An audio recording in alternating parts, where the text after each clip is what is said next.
भगवान केदारनाथ जी की पंचमुखी डोली बाजे गाजे के साथ पहुंची केदारनाथ धाम। श्रद्धालुओं ने लगाए बम बम बोले के नारे।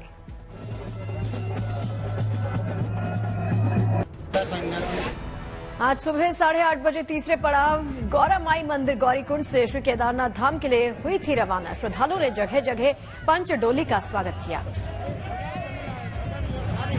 केदारनाथ पैदल मार्ग पर जिला प्रशासन, पुलिस, गढ़वाल मंडल विकास निगम और स्थानीय दुकानदारों ने देव डोली का स्वागत किया।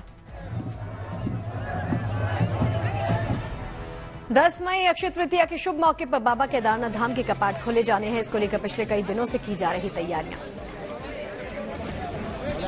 केदारनाथ में 1 घंटे में 1400 श्रद्धालुओं को दर्शन करवाए जाएंगे। कल के दिन से 13 से 15 घंटे तक मंदिर खुला रखा जाएगा। केदारनाथ में लाइन प्रबंधन के अलावा जवान तैनात रहेंगे। साथ ही बुजुर्ग, बच्चे, महिलाओं के साथ ही अन्य सभी यात्रियों की पूरी मदद की जाएगी।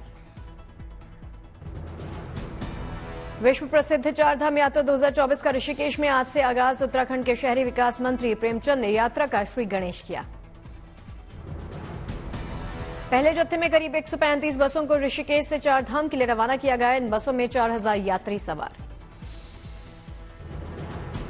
2024 की चारधाम यात्रा के तहत 10 मई को केदारनाथ, गंगोत्री, यमुनोत्री के कपाट विधि विधान से दर्शन के लिए खोले जाएंगे, जबकि बद्रीनाथ के कपाट 12 मई को खुलेंगे। गंगा जी की उत्सव डोली अपने मायके मुखबा से गंगोत्री के लिए हुई रवाना। भैरव घाटी में रात्रि विश्राम के बाद कल 10 मई को गंगोत्री धाम में पहुंचेगी डोली। चारधाम यात्रा के लिए 22 लाख से ज्यादा लोगों ने करवाया रजिस्ट्रेशन। केदारनाथ के लिए भक्तों ने करवाया सबसे ज्यादा रजिस्ट्रेशन। हेमकुंड साहिब यात्रा के लिए भी खासा उत्साह। करीब 46,000 श्रद्धालुओं ने करवाया रजिस्ट्रेशन। हेमकुंड साहिब यात्रा को लेकर तैयारियां तेज। सेना के जवान बर्फ काटकर बना रहे रास्ता। 25 मई को खुलेंगे हेमकुंड साहिब के कपाट। लगातार सेना के जवान रास्ता साफ करने में जुटे।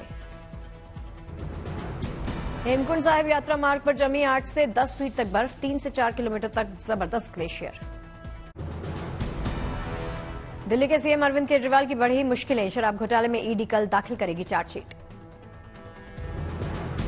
पहली बार चार्जशीट में होगा केजरीवाल का नाम। ईडी की सीएम पर शिकंजा मजबूती करने की तैयारी। ईडी ने केजरीवाल को बताया शराब घोटाले का सरगना। मनी लॉन्ड्रिंग केस में दिल्ली सीएम को जांच एजेंसी बनाएगी आरोपी। सुप्रीम कोर्ट में शुक्रवार को अहम सुनवाई। केजरीवाल की अंतरिम जमानत पर अदालत कर सकती है फैसला। 21 मार्च से जेल में ही हैं केजरीवाल। पिछली सुनवाई में कोर्ट ने पूछा था जांच एजेंसी के 9 समन क्यों टाले। मिशन दक्षिण पर गृहमंत्री अमित शाह तेलंगाना भोंगीर में की विशाल जनसभा।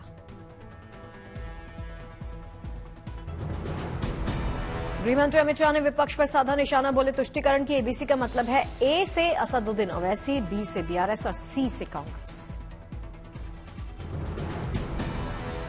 ये तुष्टीकरण की जो एबीसी है ना, अपीसमेंट की एबीसी, इसका मतलब है ए से ओवैसी असदुद्दीन, बी से बीआरएस और सी से कांग्रेस पार्टी। आरक्षण के मुद्दे पर शाह ने विपक्ष को घेरा। बोले वो कह रहे हैं मोदी आएंगे तो खत्म कर देंगे आरक्षण। कहा 10 साल में नहीं खत्म किया आरक्षण। मुस्लिम आरक्षण के मुद्दे पर शाह ने कांग्रेस पर साधा निशाना। बोले कांग्रेस ने छीना एससी, एसटी और ओबीसी का हक। भारत में तेजी से घट रही हिंदुओं की आबादी। सरकारी पैनल की एक स्टडी में हिंदू आबादी में करीब 8% की गिरावट। अल्पसंख्यकों की जनसंख्या में इजाफा। पीएम की इकोनॉमिक काउंसिल की एक स्टडी में सामने आए तथ्य। रिपोर्ट में दावा मुस्लिमों की आबादी में 43% से ज्यादा का इजाफा। साल 1950 से 2015 के बीच का रिपोर्ट में किया गया आंकड़ा। मुस्लिम के साथ सिख और ईसाई धर्म की आबादी में बढ़ोतरी। प्रधानमंत्री सलाहकार परिषद रिपोर्ट में दावा। देश में पारसी और जैन धर्म के लोगों की आबादी भी घट गई। इस रिपोर्ट को लेकर केंद्रीय मंत्री गिरिराज सिंह ने कांग्रेस पर साधा निशाना। कहा कांग्रेस ने देश को धर्मशाला बना दिया। ये भारत का इस्लामिक स्टेट बनाना चाहते हैं। रिपोर्ट पर बोली कांग्रेस महासचिव प्रियंका गांधी। कहा बेरोजगारी, किसान, महिलाओं की सुरक्षा जैसे मुद्दे पर बात नहीं होती। प्रधानमंत्री सलाहकार परिषद रिपोर्ट पर बोले बिहार के डिप्टी सीएम विजय सिन्हा। कहा चुनाव के बाद इस मुद्दे की होगी समीक्षा। रिपोर्ट पर चिराग पासवान ने भी दी प्रतिक्रिया। बोले चिंता का विषय है। हिंदुओं की घटती आबादी पर बोले यूपी के डिप्टी सीएम केशव प्रसाद मौर्य। कहा इसे धर्म के साथ मिलाने की कोई जरूरत नहीं। उन्नाव से बीजेपी सांसद साक्षी महाराज बोले हिंदू घटा तो देश बंटा। जनसंख्या कानून की बताई जरूरत। आम आदमी जानता है कि जहां जहां हिंदू घटा देश बटा।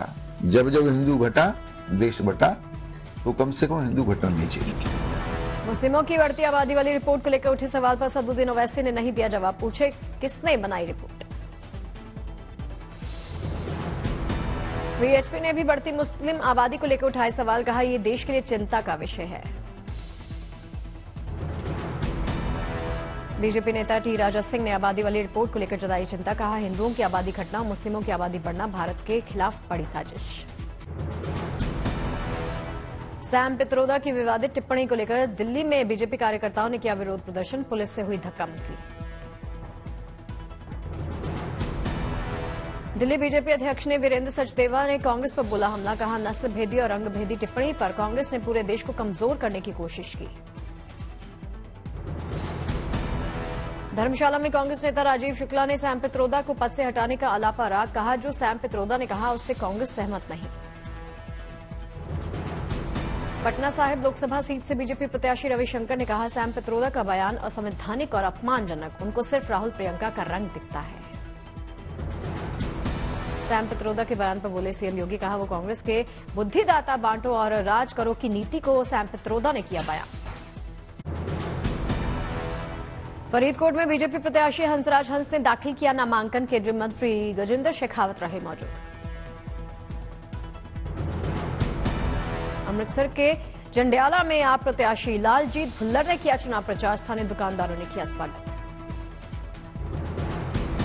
संबलपुर से बीजेपी प्रत्याशी धर्मेंद्र प्रधान ने की टर्मिनल मार्केट कॉम्प्लेक्स साइट की समीक्षा। कहा सीएम पटनायक का झूठ सूरज जैसा स्पष्ट है। बहरामपुर से टीएमसी उम्मीदवार यूसुफ पठान ने किया रोड शो। यूसुफ के समर्थन में इरफान पठान ने की मतदान करने की अपील। रायबरेली में प्रियंका गांधी ने किया चुनाव प्रचार। महिला मतदाताओं की सुनी समस्या। फतेहपुर में बीजेपी अध्यक्ष ने की जनसभा। बोले पीएम मोदी की नीतियों से सशक्त हुए गरीब, वंचित, शोषित, पीड़ित, युवा और किसान।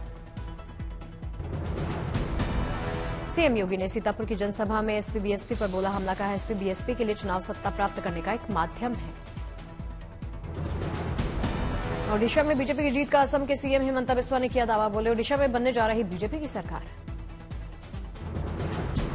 नामांकन भरने के बाद बोले पाटलिपुत्र लोकसभा सीट से बीजेपी प्रत्याशी रामकृपाल यादव। कहा जनता ने मुझ पर पहले भी किया विश्वास। इटावा में शिवपाल ने एसपी इंडिया गठबंधन की जीत का किया दावा। कहा बीजेपी को हरा रहा इंडिया गठबंधन। हरियाणा कांग्रेस विधायक दल ने राज्यपाल से मांगा मिलने का वक्त। पार्टी नेता बोले अल्पमत में नायब सैनी सरकार। जेजेपी ने भी राज्यपाल को लिखी चिट्ठी। राज्य में राष्ट्रपति शासन लगाने की मांग की। हरियाणा विधानसभा में फ्लोर टेस्ट की मांग की। हरियाणा की राजनीति में उठापटक लगातार जारी। जेजेपी नेता दुष्यंत चौटाला ने सीएम सैनी से मांगा इस्तीफा। दुष्यंत चौटाला का सीएम सैनी पर हमला। सीएम को अपना बहुमत पेश करना चाहिए। नैतिकता के आधार पर सीएम को इस्तीफा देना चाहिए। कांग्रेस को सरकार बनाने में सहयोग देने का दुष्यंत चौटाला का वादा। कहा उन्हें तय करना होगा बीजेपी सरकार गिराने के लिए कैसा कदम उठाए। आंध्र प्रदेश के मुख्यमंत्री जगनमोहन रेड्डी का बयान। मुस्लिम आरक्षण हो या एनआरसी सीए हमें हमेशा अल्पसंख्यकों के सम्मान के साथ खड़ा रहना होगा। कर्नाटक के बेलगाम में जेडीएस कार्यकर्ताओं का प्रदर्शन। डिप्टी सीएम डीके शिवकुमार पर लगाए आरोप। प्रज्वल मामले को लेकर एचडी कुमारस्वामी के आरोपों पर डिप्टी सीएम डीके शिवकुमार का बयान। कहा मेरा इस मामले से कोई लेना देना नहीं है। मालदीव के विदेश मंत्री मूसा जमीर दिल्ली पहुंचे। विदेश मंत्री एस जयशंकर के साथ बैठक। गोड्डा से बीजेपी उम्मीदवार निशिकांत दुबे 10 मई को भरेंगे नामांकन पर्चा। उससे पहले बोले कांग्रेस अपना जनाधार खो चुकी है।